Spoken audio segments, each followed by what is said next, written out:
بسم اللہ الرحمن الرحیم۔ السلام علیکم پیارے دوستوں، حضرت حسن بصری رضی اللہ تعالی عنہ فرماتے ہیں کہ میں ایک مختتی اور پرہیزگار شخص کے جنازے میں داخل ہوا۔ اسے بصرہ کے قبرستان میں دفن کیا گیا۔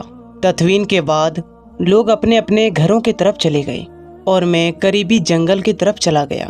وہاں اللہ تبارک و تعالیٰ کی قدرت نے غور و فکر کرتا رہا۔ ایک جگہ بہت گھنے درخت تھے۔ میں نے جب بغور دیکھا تو ان درختوں کے پیچھے ایک غار نظر آیا۔ میں نے اپنے دل میں کہا شاید یہ غار ڈاکوؤں اور لٹیروں کی آماش کا ہے۔ جب میں اس غار کے قریب گیا تو دیکھا کہ وہاں نورانی چہرے والا ایک حسین و جمیل نوجوان اون کا جبہ پہنے بڑے خشوع و خضوع سے نماز ادا کر رہا تھا۔ میں اس کے قریب جا کر بیٹھ گیا۔ اس نوجوان نے رکوع سجود کے بعد سلام پھیرا اور میری جانب متوجہ ہوا۔ میں نے سلام کیا۔ اس نے جواب دیا۔ میں نے اس سے پوچھا اے میرے بھائی، آپ کہاں کے رہنے والے ہیں؟ اس نے کہا کہ میں ملک شام کا ہوں۔ میں نے پوچھا کہ آپ شام سے بصرہ کس مقصد کے لیے آئے ہیں؟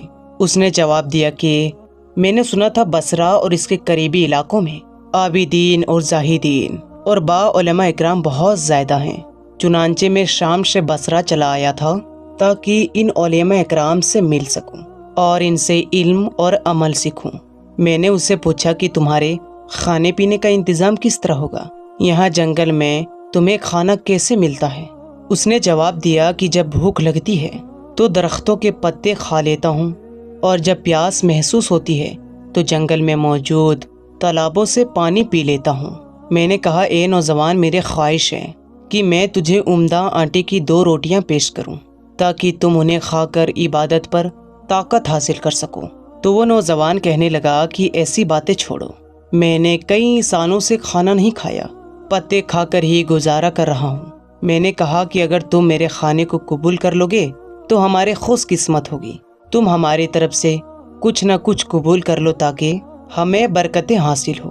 وہ نوجوان بولا اچھا، اگر تم ضد کرتے ہو تو جو کے بغیر چھنے آٹے کی 2 روٹیاں لے آؤ اور سالن کی جگہ نمک لانا۔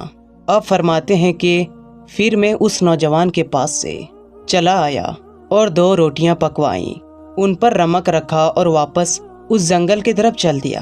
جب میں غار کے قریب پہنچا تو وہاں کا منظر دیکھ کر میں بہت حیران ہوا۔ میں نے دیکھا کہ ایک خونخوار شیر غار کے دانے پر بیٹھا ہوا ہے۔ میں نے دل میں کہا ایسا نہ ہو کہ ان خونخوار درندے نے اس شخص کو مار ڈالا۔ میں بہت پریشان ہو گیا تھا۔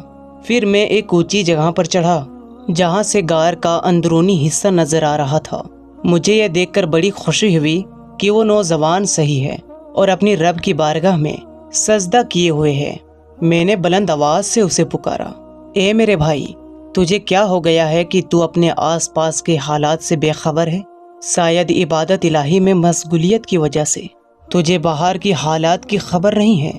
میری یہ آواز سن کر اس نوجوان نے نماز میں تفریق کی اور سلام پھیرنے کے بعد کہنے لگا اے اللہ کے بندے، تم نے ایسی کیا چیز دیکھ لی ہے جس کی وجہ سے تم اتنے پریشان ہو رہے ہو؟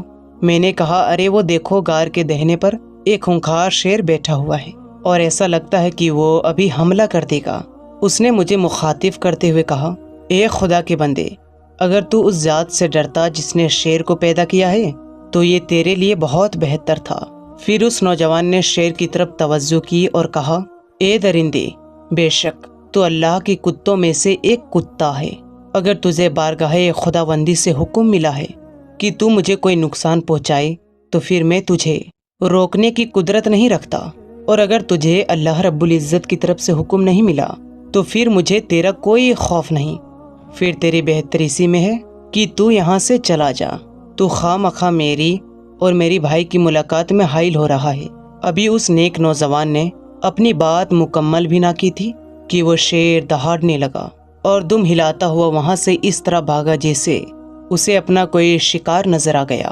تو پھر جب شیر چلا گیا تو میں اس نوجوان کے پاس آیا اور یہ کہتے ہوئے 2 روٹیاں اس کے سامنے رکھ دی کہ اے میرے دوست، جو چیز تو نے طلب کی تھی وہ حاضر ہے۔